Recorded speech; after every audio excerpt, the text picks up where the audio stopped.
అండి, welcome back to my channel Bhargavi Pallijepalli cookings and blogs. ఈరోజు మన వీడియోలో చూస్తున్నారు కదా, లడ్డు రెసిపీ అయితే చూపించబోతున్నాను. ఈ లడ్డు చూసి మీరు సున్నుండ అనుకుంటే పప్పులో కాలేసినట్టే.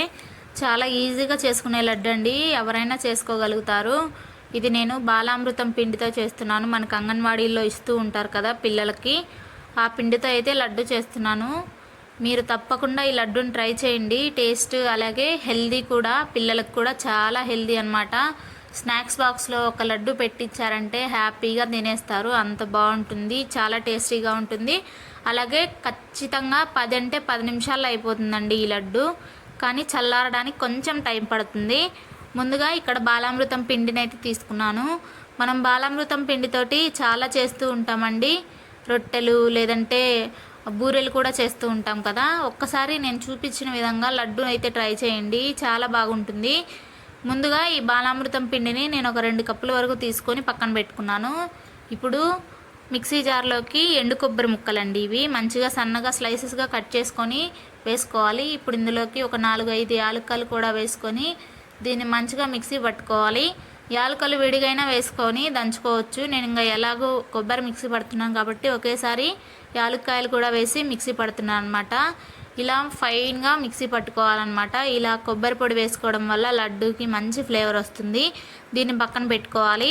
ఇప్పుడు స్టవ్ ఆన్ చేసి ఒక ప్యాన్ పెట్టుకోవాలి. అందులోకి ఒక 2 టీ స్పూన్ల వరకు నెయ్యి యాడ్ చేసుకోవాలండి. నెయ్యి కంపల్సరీగా యాడ్ చేసుకోండి. ఈ నెయ్యి అనేది మనకి మంచి ఫ్లేవర్ ఇస్తుంది. ఇందులో బాలామృతం పిండిని మనం వేయించాలి కాబట్టి దానికి కూడా మంచి అరోమా వస్తుంది. చూడండి, ఇక్కడ నేను ఈ కప్పుతోటి తీసుకుంటున్నాను బాలామృతం పిండి, మీరు ఏ కప్పుతో అయినా తీసుకోవచ్చు. ఆ నెయ్యి కొంచెం వేడైన తర్వాత అందులోకి బాలామృతం పిండిని వేసుకొని 2 కప్పులు వేస్తున్నాను. మీకు క్వాంటిటీకి తగినట్టు వేసుకోండి. ఇలా వేసుకున్న తర్వాత దీన్ని మంచిగా కలుపుకోవాలి. నేను వేసిన ఈ 2 కప్పుల పిండికి మనకి 12 నుంచి 15 లడ్డూల వరకు వస్తాయండి, మీడియం సైజు. ఇలా మంచిగా కలుపుకుంటూనే ఉండాలి, అస్సలు ఆపకూడదండి, ఎందుకంటే ఇది త్వరగా అడుగు పట్టేస్తుంది. ఇప్పుడు ఇందులోకి మనం ముందుగా గ్రైండ్ చేసి పెట్టుకున్న కొబ్బరి యాలకాయల మిశ్రమం ఉంది కదా, అవి మొత్తం వేసేసుకొని కలుపుకోవాలి. ఇలా కొబ్బరి ముందే వేసుకొని వేయించుకోవడం వల్ల ఈ కొబ్బరిలోంచి మనకి ఆయిల్ అనేది రిలీజ్ అవుతుందండి. అప్పుడు మనకి టేస్ట్ ఇంకా బాగుంటుంది. మనం మామూలుగా వేసే ఆయిల్ కంటే కొబ్బరిలోంచి వచ్చిన ఆయిల్ మంచి టేస్ట్ని ఇస్తుంది దేంట్లోకైనా. అందుకే ఎక్కువగా కొబ్బరి వాడడం చాలా మంచిదండి. ఇలా మంచిగా ఫ్రై చేసుకుంటూ ఉండాలి. ఇలా ఫ్రై అయ్యేటప్పుడు మంచిగా అరోమా వస్తుందండి, అప్పుడు మనకు బాగా వేగుతున్నట్టు అర్థమైపోతుంది. అస్సలు ఆపకూడదు, అది మాత్రం గుర్తుపెట్టుకోండి, లేదంటే చాలా మాడిపోతుందండి, ఎక్కువగా మాడిపోతుంది.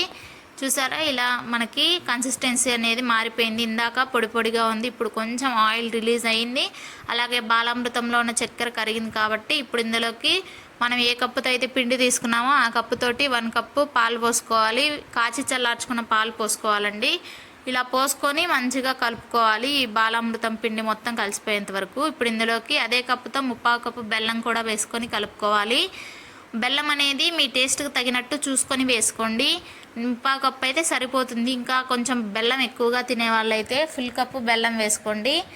కరెక్ట్గా మీడియం సైజుగా కొంచెం తక్కువగా తినే వాళ్ళైతే 3/4 కప్పు అయితే కరెక్ట్గా సరిపోతుందండి బెల్లము.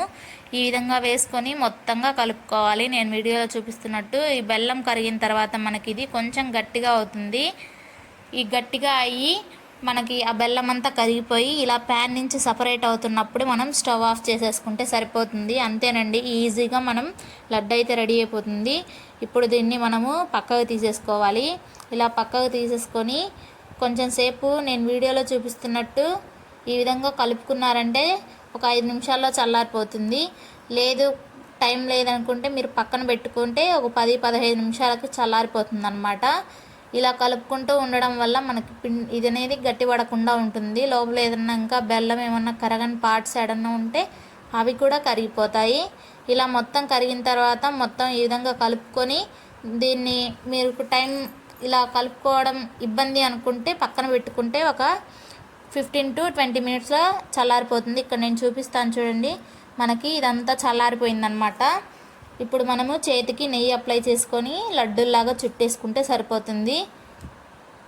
నెయ్యి కానీ నూనె కానీ, నెయ్యి ఇష్టం లేని వాళ్ళు నూనె అయినా వేసుకోవచ్చు, కానీ నెయ్యి ఫ్లేవరే చాలా బాగుంటుంది. ఇలా లడ్డు కొంచెం పార్ట్ పిండిని తీసుకొని ఈ విధంగా లడ్డూలాగా చుట్టేసుకోవడమే.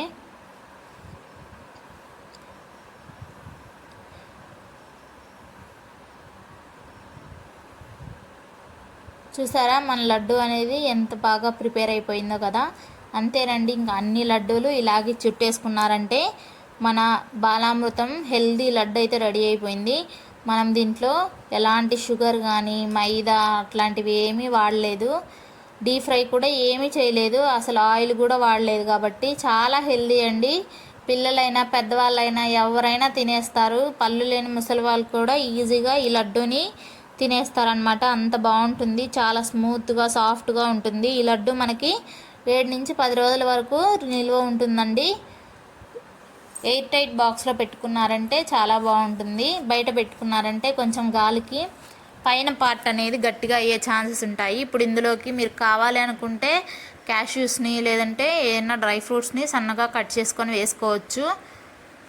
నేనైతే ఇక్కడ జీడిపప్పులు అయితే పెడుతున్నాను కొంచెం గార్నిషింగ్ కోసం. మీరు కూడా ఏమన్నా ఉంటే డ్రై ఫ్రూట్స్ పెట్టుకుంటే చూడడానికి తినడానికి చాలా బాగుంటుందన్నమాట.